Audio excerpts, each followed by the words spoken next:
Assalamualaikum warahmatullahi wabarakatuh. Anda rindu mendengarkan kajian-kajian dari ustadz-ustadz kita dari Aceh? Kunjungi channel YouTube Maulizul Akbar NAD. Subscribe, like, share, komen.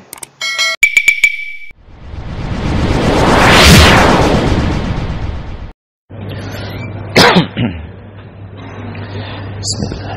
Assalamualaikum warahmatullahi wabarakatuh. Alhamdulillahilladzi habbaba ilaina al-iman wa zayyanahu fi qulubina wa karraha ilaina al-kufra wal fusuqa wal 'isyan wa ja'alana minar rasyidin. Allahumma salli wa sallim ala nabiyyina wa habibina wa maulana Muhammadin asyrafil anbiya'i wal mursalin al-mab'uthi rahmatan lil alamin wa ala alihi wa sahbihi ila yaumiddin wa ba'd. Hadirin dan hadirat jamaah salat Isya, tarawih dan witir yang dimuliakan Allah. Di dalam sejarah Nabi kita Muhammad sallallahu alaihi wasallam, Allah muliakan dari semua para nabi dan Allah berikan segala bentuk penghormatan kepada beliau, sehingga sapaan Allah di dalam Al-Quran berbeda antara beliau dengan nabi-nabi yang lain. Bila setiap nabi dipanggil oleh Allah dengan menyebut nama, nabi kita dipanggil oleh Allah dengan menyebut pangkat dan jabatan. Maka tidak kita dapati di dalam Al-Quran ada satu ayat yang bunyinya ya Muhammad. Tetapi Nabi Adam sampai dengan Nabi Isa alaihissalam dipanggil dengan menyebut nama. Ya Adam uskun anta wa zawjukal jannah. Wahai Adam, tinggallah engkau dan istrimu di dalam surga. Sampai Nabi Isa alaihissalam yang oleh kaum Nasrani dikultuskan sehingga dianggap sebagai putra Allah, tetap saja Allah memanggilnya ya Isa bin Maryam. Tidak ada nabi yang dipanggil berserta nama orang tuanya kecuali Isa saja, untuk mempertegas bahwa Isa tidak punya ayah. Ya Isa bin Maryam, a anta qulta lin-nasi ittakhiduni wa ummi ilahaini min dunillah. Wahai Isa putra Maryam, adakah engkau sampaikan kepada manusia, jadikan aku dan ibuku dua orang Tuhan selain daripada Allah sebagai Tuhan yang pertama? Tapi sampai pada Nabi kita, Allah panggil dengan segala kehormatannya, ya ayyuhar rasul balligh ma unzila ilaika mir rabbik. Wahai Rasul, sampaikan apa yang telah diturunkan dari Tuhanmu. Ya ayyuhan nabiyyu qul li azwajika wa banatika wa nisa'il mu'minina yudnina 'alaihinna min jalabibihin. Wahai Nabi, katakan kepada istri-istrimu, putri-putrimu dan orang-orang perempuan yang beriman agar mereka merendahkan jilbab-jilbab mereka. Ini menunjukkan bahwa di dalam Islam sapaan-sapaan dan panggilan-panggilan itu sangat urgen. Saking urgennya, kita melihat bagaimana dalam sejarah kepemimpinan Rasulullah dan Khulafaur Rasyidin setelahnya, semua orang diperlakukan setara. Rasulullah ketika hijrah ke Madinah menjadi pemimpin layaknya presiden sekarang, ternyata tidak ada yang namanya kabinet, tidak ada yang namanya kementerian, tidak ada departemen, tidak ada militer dan kepolisian dengan pangkat dan jabatan, tidak ada jenderal dan tidak ada kopral. Mereka hanya berfungsi dengan pangkat dan jabatan ketika sedang berada di medan perang. Khalid bin Walid menjadi jenderal kalau sedang berperang. Perang usai, mereka kembali warga sipil yang sama di dalam pandangan hukum, tidak bisa main keroyok pakai kesatuan, dan tidak ada yang namanya jiwa korsa. Tapi luar biasanya, semangat korsanya lebih tinggi dari semua yang punya jiwa korsa di dunia ini. Ini Islam. Maka tidak ada seorang pun yang dipanggil wazir fulan, wazir fulin, menteri fulan, menteri fulin. Rasulullah tidak dipanggil dengan gelar-gelar yang aneh, sahibus sumowi, paduka yang mulia. Hanya kita saja di sini ada paduka yang mulia, wali nagro. Sedangkan Nabi hanya dipanggil ya Rasulullah. Ini panggilan umat kepada beliau dalam kepemimpinannya. Setelah beliau wafat, kepemimpinan secara aklamasi berpindah kepada Abu Bakar. Abu Bakar juga tidak dipanggil sahibus sumowi, duli tuanku yang maha mulia. Beliau hanya dipanggil dengan realitas. Apa kenyataannya? Beliau adalah pengganti dari Rasulullah. Pengganti di dalam bahasa Arab disebut dengan khalifah. Maka beliau sebutannya ya khalifata Rasulillah, wahai pengganti Rasulullah. Karena orang Arab senang berbicara singkat dan padat, ucapan itu disingkat hanya khalifah saja. Wahai khalifah, wahai khalifah. Ketika Abu Bakar wafat, beliau tuliskan surat wasiat agar yang memimpin umat Islam setelah beliau wafat adalah Umar bin Khattab. Tidak melalui proses demokrasi yang berbelit-belit seperti kita sekarang ini. Penetapan DPT saja kacau balau. Ini hanya lewat sebuah surat wasiat. Dilantiklah Sayyidina Umar menjadi khalifah tanpa ada proses banding sampai di pengadilan tata usaha negara ataupun di Kemenkumham dan lain sebagainya. Umar menjabat khalifah. Umat bingung akan panggil beliau apa. Sebenarnya umat ingin memanggil beliau ya khalifata Abi Bakrin, wahai pengganti Abu Bakar. Tapi Islam telah merasuk sangat dalam di dalam jiwa dan hati Sayyidina Umar. Beliau ini jangankan dipanggil wahai pengganti Rasulullah, bahkan disebut sebagai pengganti Abu Bakar saja merasa sangat tidak layak. Kenapa? Karena kapasitas jauh berbeda. Kalau Abu Bakar dipanggil khalifah Rasulullah, Abu Bakar bukan senang dan bahagia, cuma beliau kurang peduli saja. Dan sangat layak, karena Nabi beberapa kali berucap, andai kata ada Rasul setelahku, maka sungguh Abu Bakarlah yang menjadi Nabi. Tapi la nabiyya ba'di, tidak ada Nabi setelahku. Dan Abu Bakar diapresiasi oleh Rasulullah. Kalaulah iman manusia seluruh dunia dikumpulkan dalam sebuah timbangan, lalu iman Abu Bakar diletakkan pada timbangan yang satunya, la rajaha imanu Abi Bakrin, sungguh akan lebih berat timbangan keimanan Abu Bakar. Abu Bakar ini ketika Rasulullah pulang dari peristiwa Isra dan Mi'raj, ketika Nabi bercerita tentang bagaimana perjalanan dengan Jibril menunggangi Burak sampai ke Sidratul Muntaha, beliau mengungkapkan rasa sedihnya, ya laitani ma'akuma tilkal lailah, ya Rasulullah, kenapa saya tidak diajak bersama dengan anda berdua malam tersebut? Giliran berperang, giliran berhadapan dengan orang Quraisy dikejar-kejar, saya diajak. Ini giliran jalan-jalan saya nggak diajak. Rasulullah hibur Abu Bakar dengan pernyataan, ya Abu Bakrin, ala tarda an takuna anta awwalu man dakhalaha min ummati.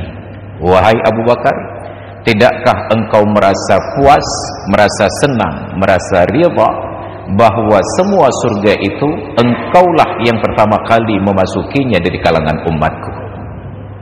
Maka tenang hati Abu Bakar, sedih pula hati Sayyidina Umar.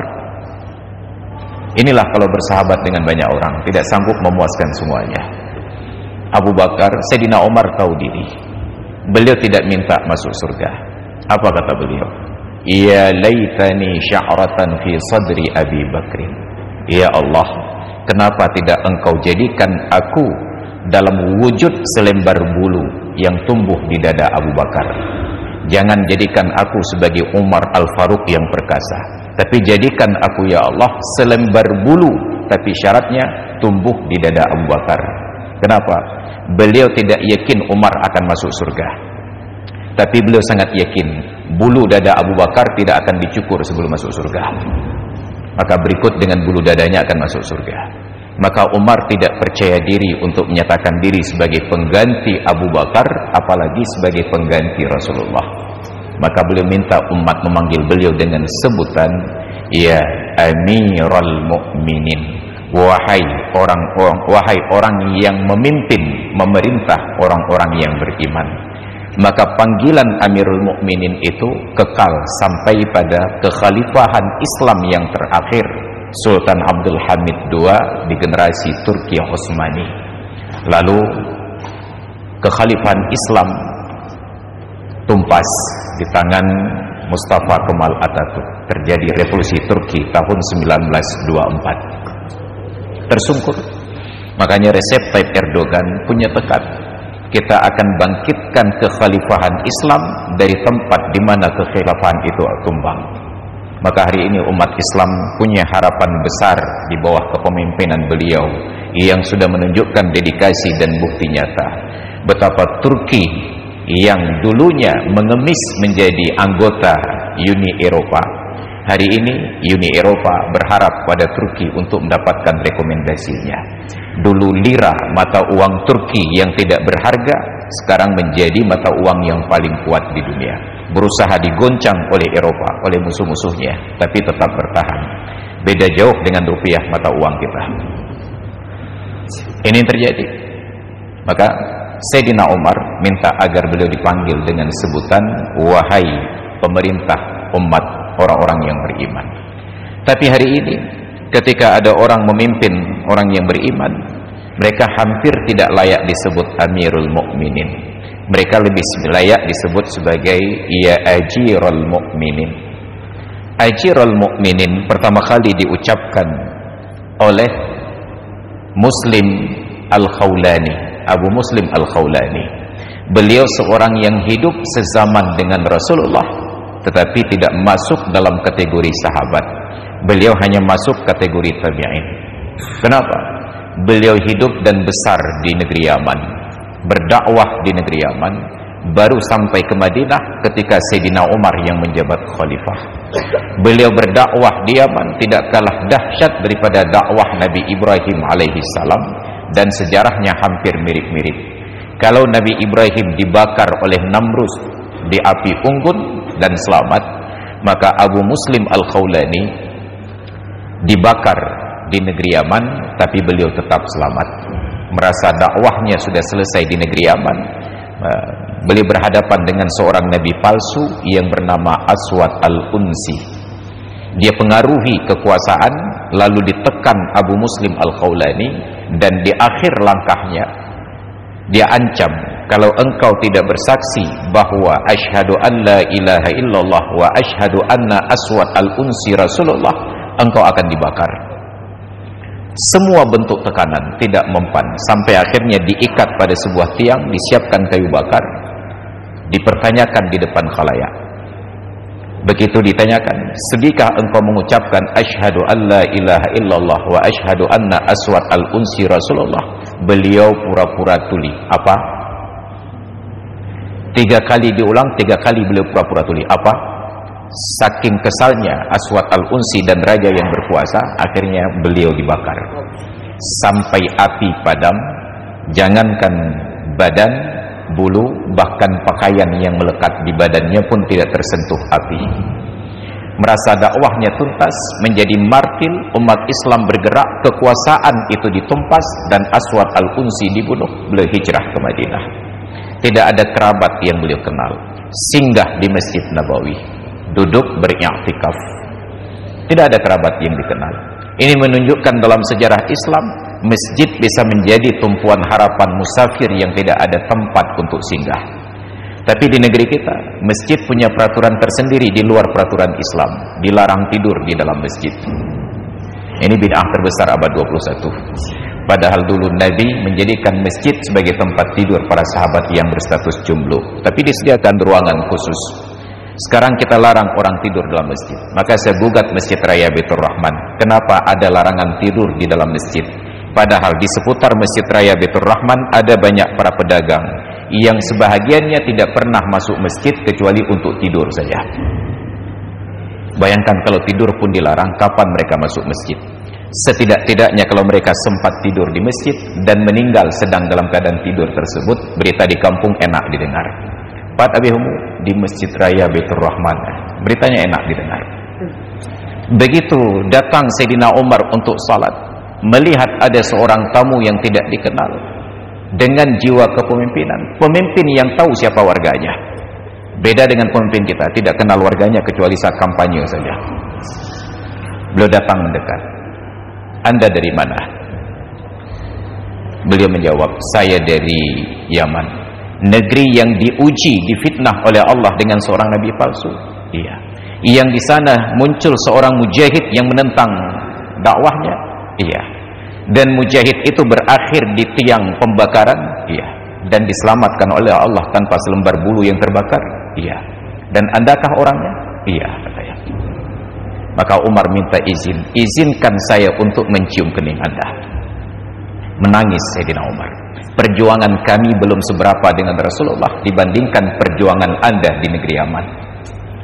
Maka ketika Muawiyah bin Abi Sufyan jadi khalifah, ketika Muawiyah baru selesai dari proyek pengairan, mengalirkan air jernih ke rumah warga, beliau naik mimbar khutbah Jumat dan menyampaikan, alhamdulillah, kita baru selesai dari proyek irigasi yang mengalirkan air jernih ke rumah-rumah warga. Langsung Abu Muslim Al-Khawlani berdiri bangkit dan menginterupsi. Beliau sebutkan, ya ajiral mu'minin. Istilah yang pertama beliau perkenalkan, wahai orang yang menerima upah dari orang-orang yang beriman. Ditegur oleh orang lain, kan ajirul mu'minin, hai amirul mu'minin. Diulang lagi, ya ajirul mu'minin, lebih lantang lagi. Sampai proses itu 3 kali terulang, akhirnya Muawiyah kesal dan dia katakan, terserah, suka-suka dialah. Maka beliau katakan, nahnu la nubali bikuduratil ma'i fi buyutina, maka na ra'su umara'ina safiyah. Kami tidak hiraukan air yang keruh masuk ke dalam rumah kami selama otak para pemimpin kami tetap jernih, daripada air kami jernih tetapi otak para pemimpinnya keruh. Bayangkan andai kata sekarang kita sampaikan di depan pemimpin, habis kita. Tapi ini Abu Muslim Al-Khawlani, Muawiyah bin Abi Sufyan merah padam wajahnya, turun dari mimbar, beliau berwudu lalu naik lagi dan beliau ucapkan, benar sabda Rasulullah, al-ghadabu minasyaitan wa syaitanu khuliqa minan nar wa innama tudfa'un naru bil ma'i fa idza ghadiba ahadukum falyatawadda. Marah itu dari setan. Setan Allah ciptakan dari api, dan api hanya dapat dipadamkan dengan air. Maka bila salah seorang di antara kalian sedang marah, hendaklah ia berwudu. Ini keteladanan di dalam Islam. Maka hadirin kaum muslimin jamaah salat isya, tarawih dan witir yang dirahmati Allah, jangan pandang remeh panggilan kepada orang yang kita temui dan orang kita kenal. Berikan penghormatan kepada siapapun walaupun dia orang yang hina, maka kemuliaan akan kembali kepada kita. Demikian yang dapat saya sampaikan pada kesempatan tausiah di malam ini. Mudah-mudahan menjadi manfaat untuk diri sendiri dan kita semuanya. Terima kasih atas perhatian dan mohon maaf atas segala kekurangan. Hadanallah wa iyyakum ajma'in. Assalamualaikum warahmatullahi wabarakatuh.